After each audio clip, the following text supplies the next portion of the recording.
اذا متنا وكنا ترابا وعظاما ائنا لمبعوثون او آباؤنا الاولون صدق اللہ العظیم۔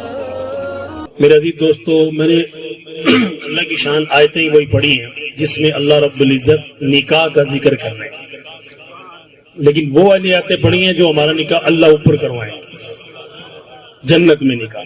یہاں تو کل بھائی کا، ہمارے یوسف بھائی کا نکاح کل ہوگا، لیکن میں نے جو آیتیں پڑھی ہیں اللہ آپ کے اس نکاح کا ذکر کر رہے ہیں جو اللہ آپ کا نکاح خود جنت میں پڑھتے ہیں۔ تو اللہ فرما رہے ہیں کن سے کروائیں گے آپ کا نکاح؟ وَزَوَّجْنَاهُمْ بِحُورٍ عِينٍ۔ اللہ فرماتے ہیں کہ ہم ایمان والوں کا جنت میں نکاح موٹی موٹی آنکھوں والی حوروں سے کریں گے۔ پھر آگے اللہ فرما رہے ہیں کہ امثال اللؤلؤ المكنون۔ اللہ فرما رہے ہیں وہ حوریں کیا ہیں؟ وہ تو اندھیری رات کی چمکتے موتی ہیں۔ اللہ، جیسے اندھیری رات میں موتی چمکے، ستارے نہیں چمکتے جیسے لؤلؤ۔ جزاء بما كانوا يعملون۔ اللہ کہتے ہیں کہ یہ ایمان والوں کے ان نیک عمل کا بدلہ ہے جو دنیا میں وہ کیا کرتے تھے۔ لا يسمعون فيها لغوا ولا تأثيما الا قيلا سلاما سلاما۔ اللہ کہتے ہیں وہاں کوئی لغو فضول بات نہیں سنیں گے مگر ہر طرف سے سلام ہی سلام سنیں گے۔ اتنا پروٹوکول اللہ ایمان والوں کا، یعنی جنت کی جس گلی سے گزرو گے فرشتے تمہیں سلام سلام سلام۔ پھر آگے فرمایا فی صدر مخضود۔ اللہ نے فرمایا ان حوروں کو بڑا ہی عجیب بنایا، فجعلناہن ابکارا۔ اللہ کہتے ہیں میں نے ان حوروں کو تمہارے لیے، جن سے اللہ بھی قرآن میں کیا، میں نے آپ کو آیتیں کہاں سے پڑھ کے سنائیں گے؟ وزوجناہم بحور عین۔ اللہ کہتے ہیں میں تمہاری موٹی آنکھوں والی جن حوروں سے نکاح کروں گا، انا انشاناہن انشاء۔ ان حوروں کو اتنا عجیب بنایا ہے، فجعلناہن ابکارا، ہمیشہ کے لیے کنواری بنا دیا۔ صاحب مزے نہیں ہوگے؟ اللہ جن حوروں سے نکاح کرے گا، اللہ کہتے ہیں تم کروڑوں سال بھی تم ان کے پاس جاتے رہو گے تو جب بھی جاؤ گے تو تم سمجھو گے آج یہ دلہن میرے پاس آ جائے گی۔ ایمانداری سے بتاؤ بھی ایسا کوئی دنیا میں مثال ملے گی آپ کو؟ 1 سال کے بعد کیا حال ہوتا ہے، 2 سال کے بعد عورت کی گود میں بچے آ جاتے ہیں، آٹومیٹکلی 3-4 بچے آ گئے، اس بیچاری کی حالت کیا سی کیا ہو جاتی ہے 10-15 سال کے بعد۔ پھر اگر مزید 20-30 سال گزر جائیں، اب عرف میں جو شادی آج کل ایسی ہوتی ہیں 25-30 سال میں ہوتی ہیں، حالانکہ ہونی جلدی چاہیے، تو پھر اس کا 20 سال کے 30 سال کے بعد اس عورت سے بیچاری سے اٹھا نہیں جاتا، چلنا دشوار، اٹھنا دشوار، بیٹھنا دشوار۔ تو اللہ قرآن میں فرما رہے ہیں کہ جنت میں ہمیں تمہیں جو نکاح تمہارے جن حوروں سے کریں گے نا، تو اللہ فرما رہے ہیں کہ وہ فجعلناہن ابکارا، ان حوروں کو ہم نے ہمیشہ کے لیے کنواری بنا دیا۔ جب بھی تم اپنے گھر لوٹو گے، تم اپنی اس دلہن سے ملو گے، تم جیسے آپ بتاؤ نا، اب دولہے کے پاس آپ کو پتہ نا دولہے کو پروٹوکول ایک ہی دن کے لیے ہوتا ہے نا، آج دولہا ساتھ، اگلے دن آپ کہتا ہے پتر ان چل کم تے چل، ایسے اگلے دن آپ ولیمہ ہوا نہیں، دولہے بھائی کو کام پہ لگا دیا۔ اور بیگم صاحبہ کا پروٹوکول بھی صرف 2 دن ہوتا ہے، اس کو سٹیج پہ بٹھایا جاتا ہے، آج دولہے نے سجایا جا رہا ہے، آج بارات آنی ہے، ہاں جی آج اس کی رخصتی ہوگی عزت کے ساتھ۔ اگلے دن اس کو بٹھائیں گے جی سٹیج پہ، جی آج ولیمہ ہے، آج ولیمہ ہے، رشتہ دار آئیں گے، اس کی مٹھی گرم، پتہ ہے نا یہ ہوتے ہیں ہمارے رواج برادریوں میں، جو بھی آئے گا دلہن کا بہن جو دلہن کا بھائی آئے گا وہ اس کی مٹھی میں پیسے رکھے گا، والد آئے گا وہ رکھے گا، ماموں آئے گا، چچا آئے گا، آج دلہن کی مٹھی گرم ہو رہی ہے، اور اگلے دن ساس اس کو جھاڑو پکڑا دیتی ہے، تو اگلے دن ساتھ کہتی چل پوتا بڑا تیرا پروٹوکول ہو گیا تو ہم کم تے لگو شاباش۔ لیکن جنت میں ایسا نہیں ہوگا۔ اللہ قرآن میں فرماتے ہیں فجعلناہن ابکارا، تو جنت میں کیا ہوگا؟ روزانہ ہی تجھے اپنی بیوی دلہن ہی ملے گی، کیونکہ جنت میں کوئی کام کاج، آپ کو پتہ نا ہماری بیٹیاں جب جنت میں جائیں گی تو انہوں نے کبھی جھاڑو کو ہاتھ نہیں لگائیں گی، کیونکہ جنت میں کوڑا کرکٹ مٹی، پیارے نبی پاک صلی اللہ علیہ وسلم نے ایک دفعہ مٹی کی چٹکی ہوئی وہ صحابہ کو، آپ وسلم فرش پہ بیٹھا کرتے تھے اکثر صحابہ کے ساتھ نا، درمیان میں کچی زمین پہ بیٹھا کرتے تھے اکثر، کہ ہمارے نبی کی شان سب سے بلند شان اور عاجزی کتنی، صحابہ کے بیچ میں درمیان میں ایسے بیٹھتے، کوئی پروٹوکول تکلف نہیں ہوتا تھا۔ اللہ کی شان، صحابہ عزت دیتے تھے، بہت زیادہ دیتے تھے، لیکن آپ صلی اللہ علیہ وسلم کو سادگی پسند تھی، ہمارے نبی کو سادگی بہت پسند۔ اس کے اندر ایک واقعہ ہے وہ بیچ میں بتا دوں۔ آپ صلی اللہ علیہ وسلم سے ایک صحابی نے سوال کیا، یا رسول اللہ جنت میں بیر بھی ہوں گے؟ تو آپ صلی اللہ علیہ وسلم نے شاہ فرمایا ہاں بھائی، ہر پھل جو ہے وہ ملے گا تمہیں۔ تو انہوں نے کہا یا رسول اللہ آپ تو کہتے ہیں کسی مومن کو جنت میں کانٹا نہیں چبھے گا، تو بیری تے کنڈے ہوں گے، بیری پہ تو کانٹے ہوتے ہیں۔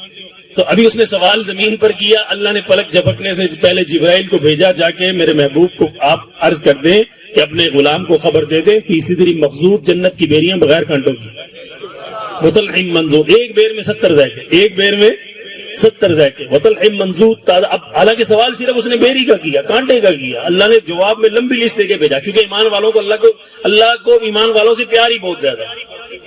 فرمایا ان کو کہو وطلح منضود تازہ کیلے بھی ملیں گے، وظل ممدود لمبے سائے ہوں گے، وماء مسکوب پانی کی آبشاریں ہوں گی، وفاکہۃ کثیرہ میووں کے ڈھیر ہوں گے، پھلوں کے، لا مقطوعۃ ولا ممنوعہ موسم دی قید کوئی نہ ہو سی، موسم کی قید نہیں ہوگی. ایک ہی ٹیبل پہ کنو بھی ملے گا، آم بھی ملے گا. اب بتاؤ ایمانداری سے کسی ریڈی پہ آم نظر آتے جی؟ کیوں جی؟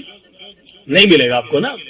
تو اب اللہ جنت میں فرما رہے ہیں کہ تمہاری ساری خواہشیں پوری کر دیں گے، کہ ایک ہی ٹیبل پہ تمہیں کیا ملیں گے؟ لا مقطوعۃ ولا ممنوعہ، کوئی موسم کی قید نہیں، کوئی روک ٹوک نہیں، تمہارے سامنے ہر وقت ٹیبل پھلوں سے سجی ہوئی تیار ہوگی، جتنا دل کرے کھاتے جانا کھاتے جانا. نہ تمہارے پیٹ میں وزن ہوگا، کیونکہ جنت کے سارے پھل نور کے بنے ہوئے، خربوں من بھی وزن وہ کھا لیں گے نا، یعنی کہ پیٹ میں کوئی بدہضمی کی شکل. وفرش مرفوعہ، پھر اللہ نے مزید فرمایا وفرش مرفوعہ. اب دیکھو میں مہمان تھا، آپ نیچے سردی میں نیچے بیٹھے ہوئے ہیں، مجھے آپ نے بلند جگہ پہ بٹھایا، عزت دی. اللہ فرما رہے ہیں پھر میں اپنے، کیونکہ ہم جنت میں جائیں گے رب کے مہمان بن کے. اچھا یہاں پہ دنیا میں آئے ہیں ہم کام کرنے کے لیے، اس لیے اللہ تعالیٰ نے ہماری ڈیوٹیاں لگا دی. کوئی کسی اٹھا کے کیا کر رہا ہے، کوئی ڈرائیوری کر رہا ہے، کوئی پنچر لگا رہا ہے، کوئی مستری گھر بنا رہا ہے. یہاں پہ سب آدمی کام کر رہے ہیں، ہے نا. لیکن جنت میں ہم سب لوگ جائیں گے مہمان بن گئے. دیکھو نا جی، آپ کوئی گھر میں ایک آدمی نے آپ کا گھر بنایا، اس نے سارا سال اینٹ پہ اینٹ رکھ کے، مزدوروں نے بھی کام کیا، آپ نے بیٹے کی شادی میں بلا لیے مستری. اب بتاؤ اس دن وہ کانڈی لے کے اس دن وہ کون سا مزدور کسی اٹھا کے تو نہیں آئے گا نا، اس دن وہ اچھے کپڑے پہن کر آئے گا. جی آج ہی میری سیٹ صاحب نے دعوت اپنے پتر دا ولیمے میں کو سڈیا، تو اب وہ کپڑے شپڑے پہن کے آئے گا، تیار شیار ہو کے آئے گا. حالانکہ اس نے اسی مالک مکان کے گھر میں سارا سال میلے کپڑوں کے ساتھ کام کیا ہے. آج چونکہ اس کے بیٹے کے ولیمے میں مہمان بن کے آیا تو اچھے کپڑے پہن کے خوشبو لگا کے آئے، ایسے نہیں. تو اللہ فرماتے ہیں ایمان والے میرے پاس جب جنت میں آئیں گے نا تو میرے مہمان بن کے. پھر اللہ کہہ رہا ہے میں ان کو کہاں بٹھاؤں گا؟ وفرش مرفوعہ، میں ان کو بلند جگہوں پہ بٹھاؤں گا، عزت کی جگہوں پہ. اور تم جب جنت میں جاؤ گے روزانہ ہی دلہے بن کے جاؤ گے، روزانہ اپنے گھر لوٹو گے، دلہا بن کے لوٹو گے، شاہی لباس کے ساتھ لوٹو گے، خوشبو تمہارے جسم سے آ رہی ہوگی، چہروں پر حسن یوسف چمک رہا ہوگا، اس شان کے ساتھ سونے کا تاج تمہارے سروں پہ ہوگا.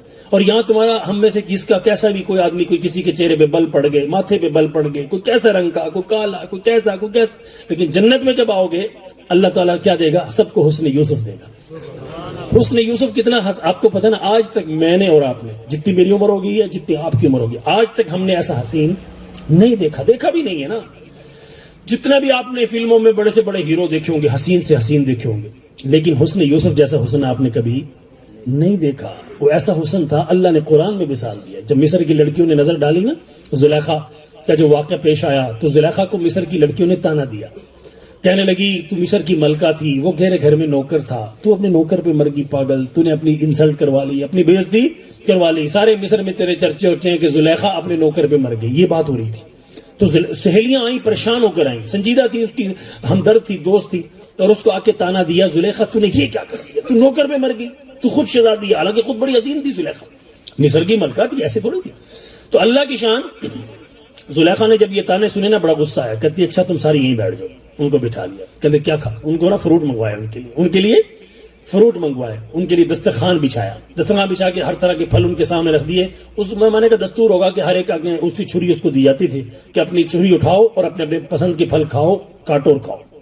تو اتنی دیر میں زلیخا نے نوکرانی کو کہا کہ یوسف علیہ السلام کو پیغام دیا کہ ان کو میں جب کہوں نا تو انہوں نے یہاں سے آنا ہے، اس دروازے سے نکلنا. ہال کمرے میں سیلیاں بٹھائیں، اور ایک ادھر کمرہ تھا ایک ادھر. کہا کہ میں جب یوسف علیہ السلام کو آواز دوں گی تو ان کو کہنا کہ یہاں سے گزر جائیں بس یوں سامنے سے.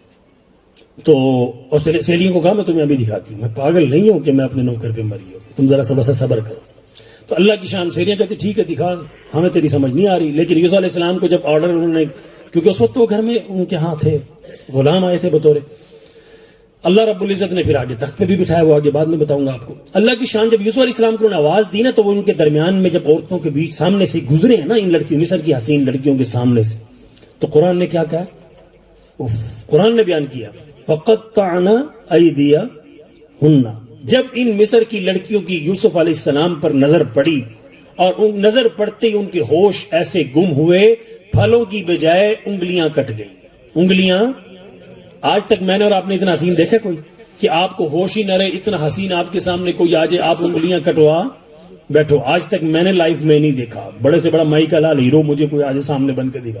میں آپ کے سامنے لا کے دنیا کا سب سے حسین نوجوان آپ کے سامنے لا دوں, یقین کرو کبھی بھی آپ اپنی انگلیاں, مصر کی عورتوں کو, لڑکیوں کو ہوش ہی نہیں رہا, وہ ایک جھلک دیکھ کر ایسی مدہوش ہو گئیں, ان کی انگلیاں کر کے قرآن کہتا ہے نیچے کٹ کے گر گئیں. تو اللہ آپ کو جنت میں یہ حسن دے گا, سب کو یہ حسن دے گا, غریب سے غریب کو یہ حسن دے گا. سر شرط کیا ہے؟ ایمان والا ہو, عمل اس کا اچھا ہو. اللہ جنت میں سونے چاندی کے تخت پہ حسن یوسف دے کے بیٹھائے.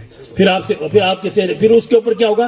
حسن ہی اتنا آپ کا خوبصورت ہوگا, آپ کے سنہری خوبصورت بال ہوں گے, زلفیں زبردست ہوں گی, اور اس کے اوپر آپ کے اوپر چہرے, آپ کے سر پہ کیا ہوگا؟ شاہی تاج سجا ہوگا, شاہی لباس کے ساتھ آپ بیٹھو گے. اگرچہ یہاں پہ آپ مزدوری کرتے تھے, اگرچہ یہاں کوئی پنچر لگا رہا ہے, کوئی کیا کر رہا ہے, کوئی بیچارہ گاؤں کے اندر یعنی کہ نا دیکھیں نا گوبر اکٹھا کر رہا ہے, کچھ بھی کر رہا ہے, لیکن اللہ کہتا ہے بس میرا ایک ہی مطالبہ ہے, ایمان لاؤ اور اچھے عمل کرو, اور آ کے اعلیٰ سوڑی موزونہ سونے چاندی کے تختوں پہ آ کے جنت میں بیٹھ جاؤ. پھر تمہارے ہاتھ میں کوئی پھاوڑا پکڑایا نہیں جائے گا. پھر ابا نہیں کہے گا پوت اٹھتے بن جانو پٹھے پا, پھر وہ سارے کام کیا ہو جائیں گے جی؟ ختم. اللہ کہتا ہے پھر بس تمہاری بادشاہت ہوگی. اللہ کہتا ہے پھر جو تم چاہو گے وہ ہوگا, جو تم چاہو گے وہ ہوگا. اور یاد رکھنا میں آپ کو یہ بتا رہا ہوں, یہ ساری سچی خبریں ہیں. یہ خبریں کون سی ہیں جی؟ کون سی کتاب کی خبریں ہیں بھائی؟ یہ روزنامہ ایکسپریس کی, جنگ کی, اور روزنامہ نوائے وقت کی خبریں نہیں ہیں. یہ خبریں قرآن کی خبریں ہیں, اور جس کے بارے میں اللہ نے فرمایا ذالک الکتاب لا ریب فیہ. اللہ کہتے ہیں کہ وہ کتاب ہے جس میں کوئی خبر جھوٹی, اللہ کہتا ہے شک کی بھی گنجائش نہیں ہے. اور اچھا حقیقت بھی یہی ہے. میں نے پچھلے دنوں یہاں بیان کیا خاص فیکٹری میں, تو میں نے کہا یار تم اخبار اٹھا کے ذرا چیک کرو. ہمارا ایک آفس ہے جس میں اخبار کوئی بھی ضائع نہیں ہوتا, وہ ہر اخبار, انہوں نے کمرے بھرے ہوئے ہیں, ہر اخبار بچا کے رکھتے ہیں. پتہ نہیں ان کی کوئی حکمت ہوگی, کوئی ریکارڈ کی ضرورت پڑتی ہوگی. تو میں نے کہا تم پچھلے سال والا اخبار اٹھاؤ, آج والے سے ملاؤ.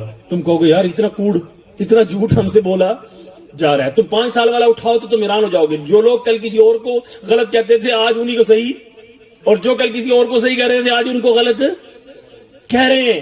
تو آپ کے اخبار میں 10 سال آپ پیچھے, جب میں کبھی ایک دن مجھے اتفاق ہوا, ان کو پیج چاہیے تھا کوئی ایسا, تو وہ اخبار ڈھونڈ رہے تھے پرانے.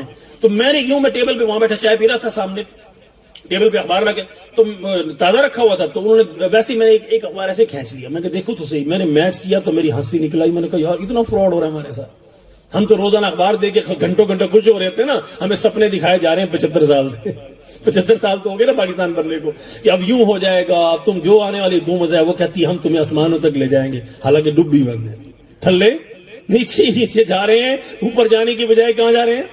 قرضے ہمارے بڑھ رہے ہیں, دن بدن ہم ڈوب رہے ہیں, مہنگائی آسمان پر پہنچ گئی ہے. ایک سال میں گاڑیوں کو, کبھی ہمیں یاد ہے, ہمیں وہ وقت بھولا نہیں, ایک گاڑی کا ریٹ سال کے بعد, یہ جی ایل آئی کا ایک گاڑی کا ریٹ سال کے بعد 50,000 بڑھتا تھا نا. لوگ کہتے تھے یار دیکھو یار انہاں دی چوٹ والے دی بدماشی دیکھو, یوں کہتے تھے کہ سال کے بعد 50,000 روپے ریٹ بڑھاتے. اب ایک سال میں نہیں, 3 4 مہینے میں 10 لاکھ کے چھکے لگے ہیں. اتنے ریٹ آپ کے ہر چیز کا بڑھا ہے. یہ ٹیکس کہاں, یہ سارا کچھ کہاں جا رہا ہے؟ آپ کی کمائی جا رہی ہے نا. آپ کو ایک چیز جو دیکھو نا, ایک بات کر رہا ہوں نا میں, جاپان میں ایک گاڑی 7 لاکھ کی مل رہی ہے آج بھی, اور یہ پاکستان جب یہاں پر پہنچتی ہے تو وہ کتنے کی مل رہی ہے؟ 37 لاکھ کی. 37 لاکھ کی.